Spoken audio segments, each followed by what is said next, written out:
Hello students, good morning to all of you. हमने chapter शुरू किया था प्रोबेबिलिटी, तो इसके कुछ क्वेश्चंस करते हैं। उससे पहले डेफिनेशन से वो बताता हूँ आपको क्या थी। सबसे पहले तो ये था कि हमारी प्रोबेबिलिटी होती क्या है। तो इसमें क्या बताया था कि मान लो कोई इवेंट है, उसको हम सबसे पहले ये अंदाजा लगाते हैं खुद की वो हो सकता है, तो उसके कितने परसेंट चांस है कि वो हो सकता है या कितने परसेंट चांस है वो नहीं हो सकता। तो जो हम ये अनुमान लगाते थे यही हमारी क्या हो जाती है, प्रोबेबिलिटी हो जाती है। तो इसमें भी दो टाइप की प्रोबेबिलिटी बताई थी आपको, डिटरमिनिस्टिक एंड रैंडम प्रोबेबिलिस्टिक। ठीक है, तो डिटरमिनिस्टिक थी वो क्या थी, अगर आप सेम कंडीशन में किसी भी एक्सपेरिमेंट को रिपीट करते हैं तो उसमें जो रिजल्ट्स आएंगे वो भी हमारे क्या आएंगे, सेम आएंगे। जैसे कि आपने कोई कॉइन ले लिया, उसमें दोनों साइड क्या है, हेड है, तो आपको पता है कि सेम कंडीशन में उसको अगर टॉस करेंगे तो हमेशा आउटकम हमारी क्या मिलेगी, हेड ही मिलेगी। इसी तरीके से जो रैंडम एक्सपेरिमेंट होता है वो क्या होता है, हम सेम कंडीशन में जो एक्सपेरिमेंट करते हैं लेकिन जो आउटकम होते हैं वो हमारे डिफरेंट आते हैं, या ये कह सकते हैं कि उसमें से कुछ भी आ सकता है, वो सेम नहीं आएंगे। जैसे कि आपने कॉइन लिया, हेड और टेल दोनों साइड है, तो आप एक्सपेरिमेंट सेम कंडीशन में करोगे तो उसमें क्या आएगा आपका, या तो हेड आ सकता है या टेल आ सकता है। तो नेक्स्ट क्या थी आपकी डेफिनेशन, ट्रायल्स थी। तो ट्रायल क्या होती है, हम कोई भी जो एक्सपेरिमेंट करते हैं, ठीक है, तो जो एक्सपेरिमेंट करते हैं उसको ही हम क्या बोलते हैं, ट्रायल बोलते हैं। नेक्स्ट आता है एलिमेंट्री इवेंट। तो एलिमेंट्री इवेंट क्या हो जाते हैं, मान लो हम कोई ट्रायल कर रहे हैं या एक्सपेरिमेंट कर रहे हैं, तो जो उसके आउटकम्स होंगे हमारे, वो हमारे क्या हो जाएंगे, एलिमेंट्री इवेंट हो जाएंगे। जैसे कि कॉइन को हमने टॉस किया, हमारा या तो हेड आएगा या टेल आएगा, तो हेड या टेल हमारे क्या हो गए, एलिमेंट्री इवेंट हो गए, और टॉसिंग ए कॉइन हमारे क्या हो गया, ट्रायल हो गया। नेक्स्ट आता है हमारा कंपाउंड इवेंट।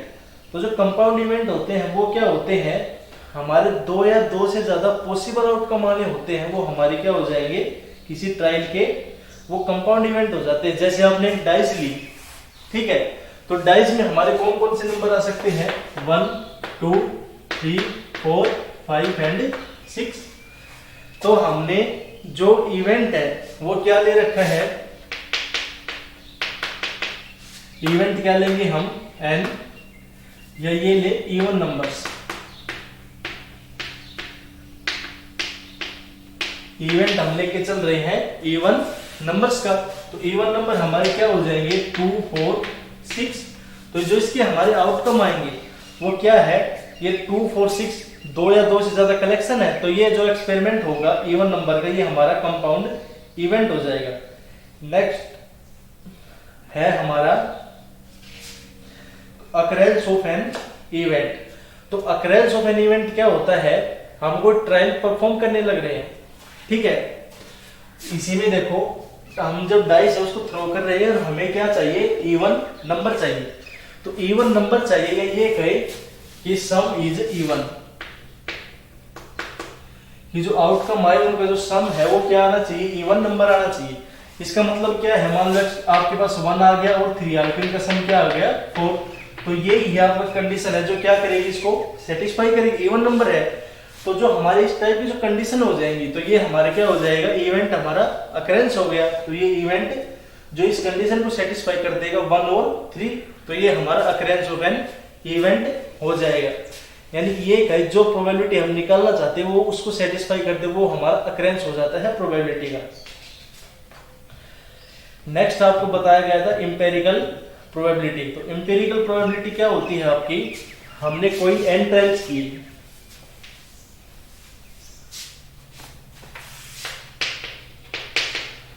जो ट्रायल्स है टोटल वो हमारी कितने हैं, n है। तो इंपेरिकल प्रोबेबिलिटी फाइंड आउट करेंगे,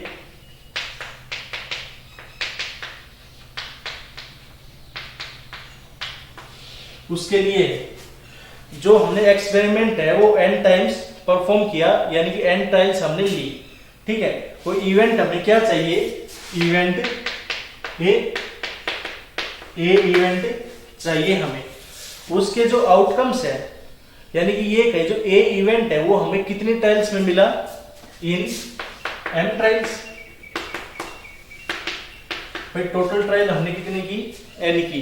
जो इवेंट हमें ए चाहिए वो कितने मतलब ट्रायल्स में अकर हुआ, कितने ट्रायल्स में हमारे पास आया, वो हमारे पास आया m ट्रायल्स में। तो जो ए इवेंट होगा इसकी प्रोबेबिलिटी किससे डिनोट करेंगे हम, p ऑफ ए, इसे डिनोट करेंगे। और ये किसके इक्वल हो जाएगी, number of trials in which event occur, कि वो नंबर ऑफ ट्रायल्स जिसके अंदर जो ये इवेंट ए है वो हमारा आया, और नीचे टोटल नंबर ऑफ ट्रायल्स, किसको डिवाइड कर देंगे, टोटल नंबर ऑफ ट्रायल्स से डिवाइड कर देंगे। तो यहां से प्रोबेबिलिटी क्या हो जाएगी हमारे पास, m अपॉन n, ठीक है। और यहां से क्या है, जो m है हमारा वो n से छोटा ही होगा भाई। टोटल मान लो एक्सपेरिमेंट हमने 10 किए, और जो ये हमारा m है ये क्या हो सकता है, ये या तो n के इक्वल हो सकता है, सभी हमारे जितने भी इवेंट है सभी में अकर हो जाए, या हमारा 10 से छोटा रहेगा। इसका मतलब जो m रहेगा वो क्या होगा, less than equal to n and greater than equal to 0। इसका मतलब क्या हुआ, जो m है या तो सभी ट्रायल्स में आ जाएगा या एक भी ट्रायल में नहीं आएगा, ये भी हमारी पॉसिबिलिटी है। तो यहां से क्या हो जाएगा, इसको n से डिवाइड करेंगे कंप्लीट को, तो क्या बन जाएगा, 0 less than equal to m by n 1। और m बाई n किसके इक्वल है, प्रोबेबिलिटी ऑफ a। तो प्रोबेबिलिटी ऑफ a क्या हो जाएगी, less than equal to 1 greater than equal to 0। तो यहां से क्या पता चल गया, कोई भी इवेंट है उसकी जो प्रोबेबिलिटी होगी वो ग्रेटर देन इक्वल टू 0 होगी, लेस देन इक्वल टू 1 हो जाएगी। तो ये आपके कुछ इनकी डेफिनेशंस थी जो बेसिक था, आप करते हैं इनके क्वेश्चंस, वो देखो।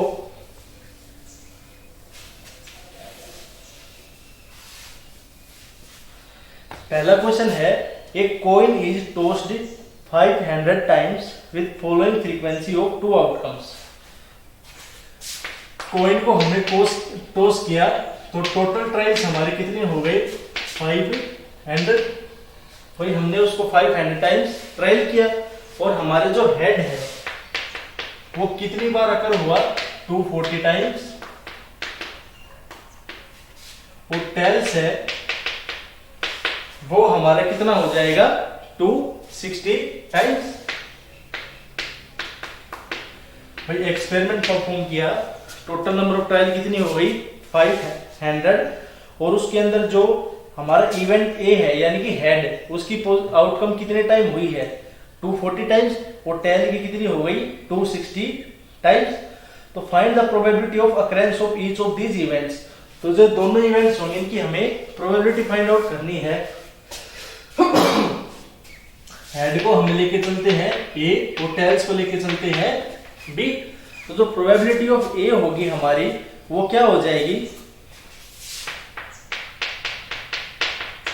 Number of times A occur in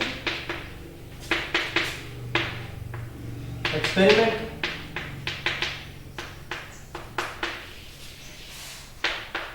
divide by total number of trials.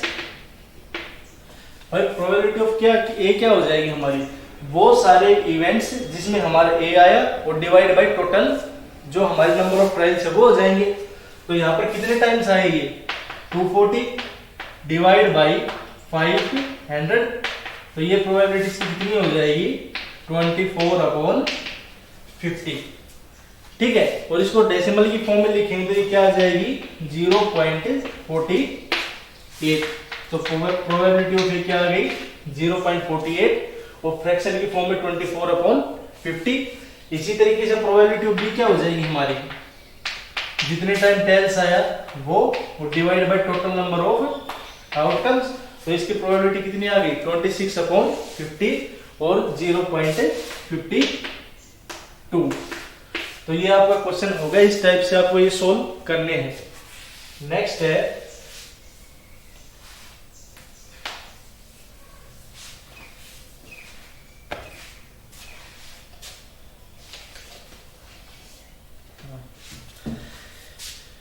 Next question है आपका, in a cricket match a batsman hit a boundary 8 times out of 40 balls he plays. Find the probability that he didn't hit a boundary. तो cricket match है, उसमें total number of balls है 40, ठीक है। जो total number of balls कितनी हो जाएंगी हमारी 40, और इसने 40 बॉल्स में से कितनी बॉल्स पे बाउंड्री की है 8 टाइम्स।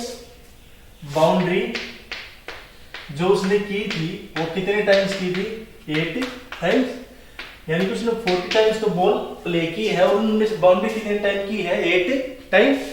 तो यहाँ पर जो हमें इवेंट है, ये क्वेश्चन को थोड़ा ध्यान से पढ़ना। इवेंट आपको ये दे दिया तो आप मान लो प्रोबेबिलिटी इसकी निकालने लग गए, ठीक है। लेकिन प्रोबेबिलिटी इसने पूछ किसकी रखी है, probability he did not hit boundary. Probability से ये नहीं पूछी कि उसने जो बाउंड्री हिट की है वो प्रोबेबिलिटी कितनी है, उसने प्रोबेबिलिटी पूछी है कि उसने बाउंड्री हिट नहीं की उसकी प्रोबेबिलिटी कितनी होगी। तो यहाँ पर आपको क्या बताया गया था, जो प्रोबेबिलिटी ऑफ ए होती है क्या होती है, probability of occurring of event plus probability of A bar क्या होती है, probability of not occurring of event और इज इक्वल टू 1। यानी कि कोई भी हमारा एक्सपेरिमेंट उसके होने और ना होने की जो प्रोबेबिलिटी होती है उन दोनों का सम हमारा क्या हो जाता है 1 हो जाएगा। तो यहां से हम क्या करेंगे, हमारे पास दो तरीके इसको सोल्व करने के, या तो हम यहीं से वो निकालेंगे जो number of balls not hit boundary. हमने क्या किया, वो बॉल्स निकाली जो बाउंड्री को हिट नहीं करेंगी। तो टोटल नंबर ऑफ बॉल कितनी है 40 और हिट कितनी की है 8, तो कितनी बच गई जो बाउंड्री को हिट नहीं की 32। तो इसकी प्रोबेबिलिटी क्या हो जाएगी, यहाँ पर इसको हम ए बार लेके चलते हैं। तो प्रोबेबिलिटी ऑफ ए बार क्या हो जाएगी, जो इसने बाउंड्री को हिट नहीं की वो probability divide by total outcome. तो 32/40 की प्रोबेबिलिटी हो जाएगी इज इक्वल टू 4/50.8। तो ये प्रोबेबिलिटी होगी जो उसने बाउंड्री हिट नहीं की उसकी। तो एक तो तरीका आपका ये होगा। दूसरा क्या है, आप जो बाउंड्री हिट की उसकी प्रोबेबिलिटी फाइंड आउट करते हैं। तो प्रोबेबिलिटी ऑफ ए क्या है, ए हमारी हो जाएगी हिटिंग बाउंड्री, यानी उसने जो बाउंड्री को हिट किया है उसकी प्रोबेबिलिटी है हमारी पी ऑफ ए। तो पी ऑफ ए क्या हो जाए, जो बाउंड्री हिट की कितने टाइम 8 डिवाइड बाई 40, तो 1/5 प्रोबेबिलिटी हो गई बाउंड्री को हिट करने की। अब यहां से हमारा क्या है, पी ऑफ ए यानी hitting probability plus P of A bar not hitting probability. तो यहां से क्या हो जाएगा, P of A bar is equal to 1 minus P of A, और ये क्या हो जाएगा 1 माइनस 1/5 इज इक्वल टू 4/5। तो ये नॉट हिटिंग प्रोबेबिलिटी आपकी आ गई। तो आप किसी भी टाइप से इस क्वेश्चन को सोल्व कर सकते हो।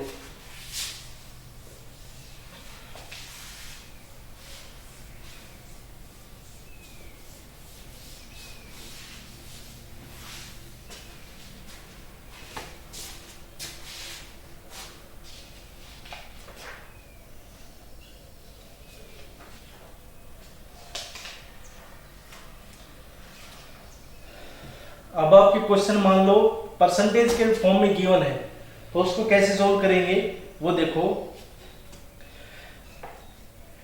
एक टेबल गिवन है आपको, मार्क्स, और यहां पर है नंबर ऑफ स्टूडेंट्स।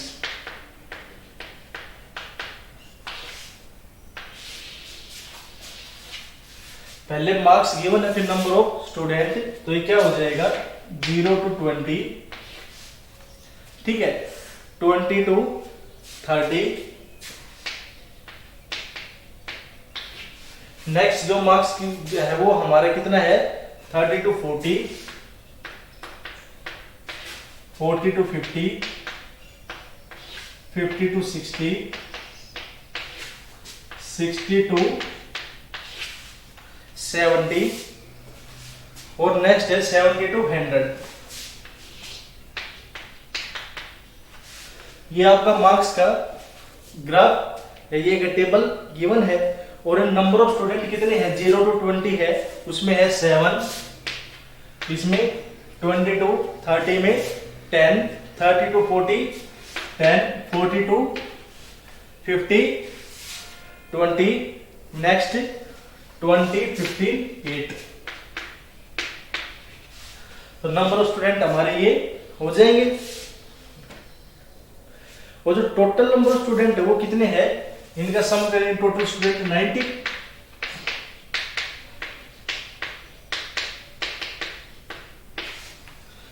ये आपको गिवन है।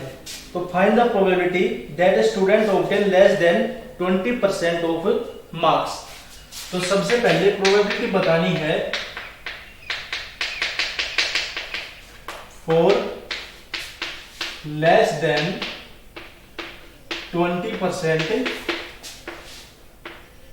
मार्क्स। ये क्या है, ये 20% लेस देन जो मार्क्स है वो बताने हमें। तो 20% इसका मतलब क्या हुआ, टोटल मार्क्स कितने हमारे 100, तो 20% ऑफ 100 क्या हो जाएगा हमारा 20/100 इंटू 100 इज इक्वल टू 20। यानी कि 20 से नीचे जो जिनके नंबर है उनकी प्रोबेबिलिटी बतानी, तो प्रोबेबिलिटी क्या हो जाएगी, इसको ए लेके चलते हैं, जो हमारे नंबर ऑफ स्टूडेंट है कितने हैं 7 divide by total number of student वो कितने हो जाएंगे 90। तो ये प्रोबेबिलिटी क्या हो जाएगी हमारी 7/90। नेक्स्ट हमारा 60 और मोर मार्क्स, या तो 60 हो या क्या हो 60 से ज्यादा मार्क्स हो, तो उसकी जो प्रोबेबिलिटी होगी वो हमारी क्या होगी, जो ये टेबल है इसका मतलब ये है कि इसके अंदर 60 इंक्लूड नहीं है, ये जो मार्क्स है 50 से 59 तक है, जिसमें 59 इंक्लूड है लेकिन 60 इंक्लूड नहीं है। उसी तरीके से इसमें 60 इंक्लूड है और यहाँ पर 70 इंक्लूड नहीं है। तो मोर देन, नेक्स्ट है 60 और मोर देन 60। तो इतने जो मार्क्स होंगे प्रोबेबिलिटी क्या हो जाएगी हमारी, टोटल आउटकम कितने हो जाएंगे यहाँ पर भैया, तो 60 हो या 60 से ज्यादा हो तो कौन से हो जाए 15 प्लस 8 23। तो इसकी प्रोबेबिलिटी कितनी हो जाएगी 23/90। तो ये आपकी इनकी प्रोबेबिलिटी हो जाएगी। तो ये आपके कुछ क्वेश्चंस थे, इनको सोल्व करो। Thank you.